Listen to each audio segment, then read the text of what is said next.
સુરત શહેરમાં ધોધમાર વરસાદ વરસ્યો છે। મોરા ભાગળ 4 રસ્તા પર પાણી ભરાઈ ગયા છે। ભારે વરસાદને કારણે પાણી ભરાવાની સ્થિતિ સર્જાઈ છે। પાલિકાની મોન્સૂન કામગીરીની પોલ પણ ઉઘાડી પડી ગઈ છે।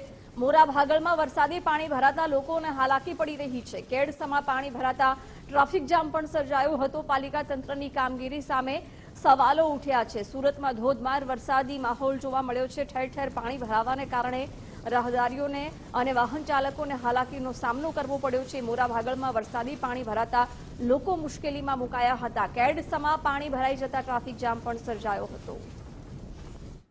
સુરત શહેરમાં મોડી રાતથી પડી રહેલા અવિરત અને ભારે વરસાદના કારણે શહેરના નીચાણવાળા વિસ્તારો પ્રભાવિત થયા છે। જોકે હાલ છેલ્લા 1 કલાકથી વરસાદે વિરામ લીધો છે, પરંતુ જે પ્રમાણેની તસવીરો આપ જોઈ શકો છો કે સુરતના મોરા ભાગળ વિસ્તારમાં આ પ્રમાણે વરસાદી પાણીનો ભરાવ થયો છે, જે સુરત મહાનગરપાલિકા તંત્રની જે પ્રી મોન્સૂનના દાવાની પોલ છે તે ઉઘાડી પાડી રહ્યું છે। પાલિકા તંત્ર દ્વારા જે પ્રમાણે પ્રી મોન્સૂનની કામગીરીના મોટા દાવા કરવામાં આવી રહ્યા હતા, પરંતુ આ દાવા માત્ર કાગળ સીમિત રહ્યા છે, કારણ કે જે રોડ રસ્તાઓ જ્યારે પાણીમાં ગરકાવ થઈ રહ્યા છે ત્યારે સ્વાભાવિક છે કે તંત્ર દ્વારા કયા પ્રકારની કામગીરી કરવામાં આવે છે તે અહીં સવાલ ચોક્કસથી ઉપસ્થિત થઈ રહ્યા છે। સુરતનો આ મોરા ભાગળથી જહાંગીરપરાને જોડતો માર્ગ છે, અને જે પ્રમાણે આપ તસવીરો જોઈ શકો છો કે પાણી ભરાવાની સ્થિતિ સર્જાવાના કારણે વાહન ચાલકોની પણ જે લાંબી કતાર છે તે અહીં જોવા પડી રહી છે। કેટલાક વાહનો બંધ પડી જવાના કારણે પણ વાહન ચાલકોએ ધક્કા મારવાનો વારો આવ્યો છે।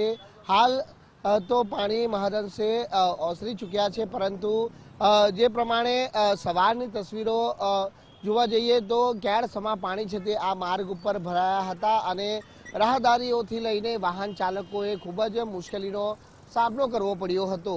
પાલિકા તંત્રના અધિકારીઓ હજી સુધી ઘટના સ્થળે મોજૂદ નથી કે પાણીનો યોગ્યપણે નિકાલ થઈ શકે। હાલ તો હવામાન વિભાગ તરફથી જે પ્રમાણે હજી 4 દિવસની આગાહી સુરત સહિત દક્ષિણ ગુજરાતમાં કરવામાં આવી છે, ત્યારે આ આગાહીના પગલે તંત્રની તૈયારી કયા પ્રકારની છે તેની આ વાસ્તવિક તસવીર છે તે અહીં જોવા મળી રહી છે। જોઈ શકાય છે કે એક બાજુ મંદિર છે અને મંદિરના ભાગની બાજુમાંથી પસાર થતો માર્ગ ઉપર છે કેડસમાં પાણી ભરાયા છે, એટલે લોકોએ જ્યારે આ પાણીમાંથી પસાર થવું પણ ખૂબ જ મુશ્કેલ ભર્યું સાબિત થઈ રહ્યું છે।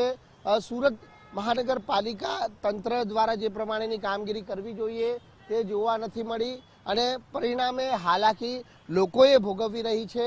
હાલ સુરતમાં વહેલી સવારથી વરસાદે વિરામ તો લીધો છે, પરંતુ કેટલાક વિસ્તારોની અંદર હજી પણ ક્યાંક ધોધમાર વરસાદ તો ક્યાંક મધ્યમ વરસાદ છે તે હાલ વરસી રહ્યો છે।